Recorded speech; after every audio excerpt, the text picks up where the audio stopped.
Cricket से यूं तो बहुत कुछ सीखने को मिलता है, जैसे कि टीम वर्क, अपने प्रेशर को कैसे सोखे, हार्ड वर्क करें और अपने हुनर को कैसे निखारें ताकि अपने टीम के लिए जीत दर्ज करें। लेकिन कई बार ऐसा होता है कि मैचेस के बीच में गहमा गहमी हो जाती है, जिसके चलते आप थोड़ा सा खो जाते हो अपना कूल और हो जाते हो गर्म और लड़ पड़ते हो दूसरे खिलाड़ी से। कई बार होता है ये अपने ही दोस्तों के साथ, अपने ही खिलाड़ियों के साथ, लेकिन कई बार ज्यादातर ये होता है दूसरे टीम के खिलाड़ियों के साथ। और ऐसे ही हिस्ट्री में हो रखा है कई बार और होता भी आएगा मेरे ख्याल से, लेकिन ना हो तो अच्छा ही है। लेकिन फिर भी इस वीडियो में हम आपके लिए लेके आए ऐसे 5 most shocking fights in cricket, जिसको देख के आप कहेंगे अरे ये हुआ था तो हुआ भी था तो क्यों हुआ था, उसका रीजन हम लेके आएंगे, तो बने रहिए हमारे साथ। और 5वें नंबर में है ये वाक्य जब इंडिया ने दौरा किया था ऑस्ट्रेलिया का 2008 में। बात तो ये बहुत पुरानी है, लेकिन वो वाक्य अभी तक ताजी है क्योंकि उस वाक्य में आपको भिड़ते हुए नजर आए थे हरभजन सिंह और एंड्रू साइमंड्स। दरअसल बात ये हुई थी कि 8वें विकेट के लिए साझेदारी चल रही थी भारत की तरफ से सचिन तेंदुलकर और हरभजन सिंह का। तो वहां पे थोड़ी बात करते हुए नजर आए थे हरभजन सिंह और एंड्रू साइमंड्स। पहले तो लग रहा था कि थोड़ी बहुत जो स्लेजिंग होती है वैसा ही कुछ है, लेकिन बाद में तो ये दावा था कि ऑस्ट्रेलिया के खिलाड़ियों का कि हरभजन सिंह ने एंड्रू साइमंड्स को बंदर कहा था, मंकी कहा था। जी क्या लगता है कि आपको कहा था कि नहीं? ये तो अभी भी थोड़ा कॉन्ट्रोवर्शियल है, लेकिन अगर कहा भी होगा तो जी मंकी तो बिल्कुल नहीं कहना चाहिए था। मंकी की तरह तो बिल्कुल नहीं दिखते, कुछ और लगते हैं, लेकिन फिर भी उसमें नहीं जाते हैं। लेकिन ये मंकी कहना बिल्कुल सही नहीं था हरभजन सिंह की तरफ से, जो कहीं ना कहीं झुठलाया इंडिया के खेमे ने और इंडिया के प्लेयर्स ने भी कहा कि ऐसा कुछ नहीं कहा गया था। पहले जहां हरभजन सिंह को बैन कर दिया गया था 3 मैचों के लिए, लेकिन थोड़ा सा बात करने के बाद कहा गया कि एविडेंस इतना नहीं है, इसीलिए वो बैन जल्दी से हटा दिया गया और अगले मैच में भी खेलते हुए दिखे थे हरभजन सिंह। लेकिन ये तो रहा 5वां नंबर। चौथा नंबर और उसके जो आने वाले जो बाकी जो वाक्य है वो काफी रहने वाले हैं बेहतर, तो हमारे साथ बने रहिए। और चौथे नंबर पे दबदबा नजर आता है भारत का, इसलिए नहीं कि इस फाइट में भारत के खिलाड़ी ने हावीपन दिखाया था, इसलिए क्योंकि इस फाइट में दोनों ही भारतीय थे। जी मैं बात कर रहा हूं विराट कोहली और गौतम गंभीर की फाइट का। 2015 के आईपीएल के एडिशन में ये थोड़ा फाइट चली थी, क्योंकि जहां पे आउट हो गए थे विराट कोहली और वहां पे कुछ कमेंट करते हुए दिखे गौतम गंभीर। उसके चलते आपको तो पता ही है कि हमारे जो विराट कोहली वो कितने गर्म मिजाज के हैं, तो वहीं पे गौतम गंभीर भी कुछ कम नहीं, इसीलिए गहमा गहमी बढ़ गई थी और उनमें चल गई थी तू में। लेकिन वहां पे रजत भाटिया जो तब खिलाड़ी थे कोलकाता नाइट राइडर्स के, तब उन्होंने आके बीच में थोड़े मामला को सुलझाया था। लेकिन उनके बीच जो भी बात चली थी कुछ खास तो नहीं चला हुआ, क्योंकि आपको पता होगा कि उनके जो शब्द निकलते हैं जब वो गुस्से में होते हैं विराट कोहली और गौतम गंभीर, तो क्या निकलते हैं। उस हिसाब से ये फाइट अभी तक ताजी है सारे क्रिकेट फैंस के दिमाग में, लेकिन कहीं ना कहीं ऐसा चीज हम नहीं चाहेंगे, खासकर भारत के खिलाड़ियों में आपस में। तो क्या लगता है कि आपको हमें किसकी गलती थी और या फिर यहाँ पे थोड़ा किसको शांत रहना चाहिए था, बताइए हमें कमेंट सेक्शन में। लेकिन फिलहाल के लिए अब आगे बढ़ते हैं अब तीसरे नंबर की तरफ।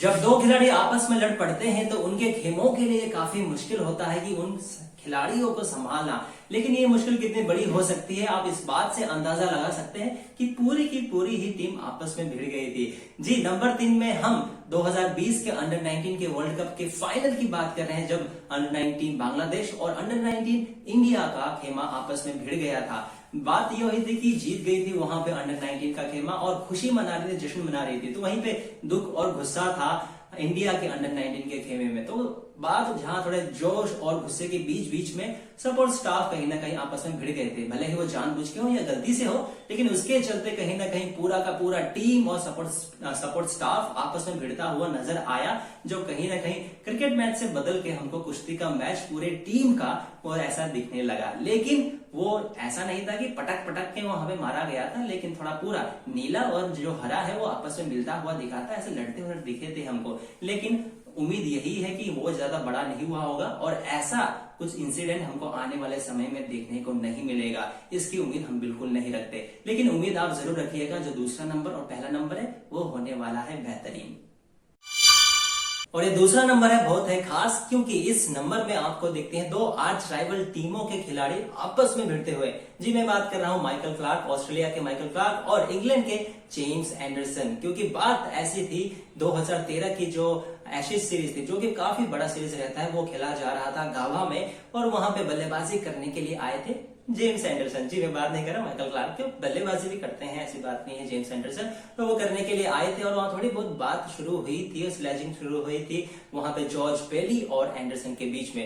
और कहीं ना कहीं इस बात को, स्लेजिंग को लेकर थोड़े से नाखुश थे वहां पे जेम्स एंडरसन और उन्होंने मुक्का मारने का कुछ ऐसा इशारा किया था जिससे कहीं ना कहीं बात बढ़ गई थी और वहां पे माइकल क्लार्क भी अब आमने सामने आ गए थे जेम्स एंडरसन के। और बात इतनी खींच गई थी कि यहाँ पे बैन करने की भी बात चल रही थी, लेकिन वहां पे आखिरी में जाकर ऐसा कुछ नहीं हुआ। लेकिन वहां पे जो लैंग्वेज यूज किया था माइकल क्लार्क ने, उसके चलते उनका 20% का फीस भी काटा गया था उस मैच से। तो ऐसे जब आर्च राइवल टीम्स आपस में भिड़ती है तो ऐसे ऐसे भी वाकई हमको देखने को मिलते हैं। लेकिन ये था दूसरा नंबर। अब एक नंबर की तरफ बढ़ते हैं जो रहने वाला है खास। जब ऑस्ट्रेलिया और इंग्लैंड की बात हो रही तो इंडिया और पाकिस्तान की बात कैसे न हो। इसीलिए इस एक नंबर पे आपको नजर आते हैं भारत और पाकिस्तान के ये दो खिलाड़ी। जी दरअसल ये बात है 2007 के एशिया कप की, जहां पे गौतम गंभीर रन ले रहे थे और वो जाके टकरा गए शाहिद अफरीदी से। वहां पे गौतम गंभीर का कहना था कि वो जानबूझ के मुझसे टकराए, तो वहीं पे मना किया इस बात को लेकर शाहिद अफरीदी ने। लेकिन अब सच्चाई क्या है ये तो सिर्फ ये दो खिलाड़ी ही जानते हैं। लेकिन ये इतनी गहमागहमी इतनी बढ़ गई कि मैदान पे उस मैच के बाद ये गहमागहमी खत्म नहीं हुई। जब ये रिटायर हो गए उसके बाद भी ये गहमागहमी ये तू में चलती रही, क्योंकि हमको सोशल मीडिया के थ्रू एक दूसरे को तंज कसते हुए जरूर दिखे। जहां पे ये कहा गया शाहिद अफरीदी द्वारा कि गौतम गंभीर का एटीट्यूड इशू है, तो वहीं पे गौतम गंभीर ने भी ट्वीट किया एक शाहिद अफरीदी के लिए, उनको टैग करते हुए कहा कि पाकिस्तानियों को अभी भी भारत में वीजा दिया जाता है अगर मेडिकल फैसिलिटी उनको लेनी हो। इसीलिए वो इनवाइट कर रहे हैं शाहिद अफरीदी को ताकि वो पर्सनली उनको साइकेट्रिस्ट के पास दिखा सके। ये तो काफी बड़ी बात कह दी वहां पे गौतम गंभीर ने। और ये बात भी थी बड़ी क्योंकि जो इंसिडेंट हुआ था शाहिद अफरीदी और गौतम गंभीर के बीच में वो नहीं होना चाहिए था, लेकिन कहीं ना कहीं काफी बड़ी हो गई। तो आपको कौन सी अच्छी लगी इस 5 काउंटडाउन में सबसे बेहतर फाइट? लेकिन जो देखा जाए तो बेहतर नहीं, ये कह सकते हैं कि जो नहीं होना चाहिए था ये तो सबसे खराब। हमको बताइए हमारे कमेंट सेक्शन में। साथ ही साथ इस वीडियो को कर दीजिए लाइक, अपने दोस्तों के साथ शेयर और हमारे चैनल को सब्सक्राइब करना बिल्कुल ही ना भूलेगा, क्योंकि ऐसे ही रोमांचक काउंटडाउन के साथ और मजेदार न्यूज के साथ हम आपके साथ जुड़ते रहेंगे रोजाना। फिलहाल के लिए मैं गैंग्स लेता हूं आपसे विदा। Goodbye and take care.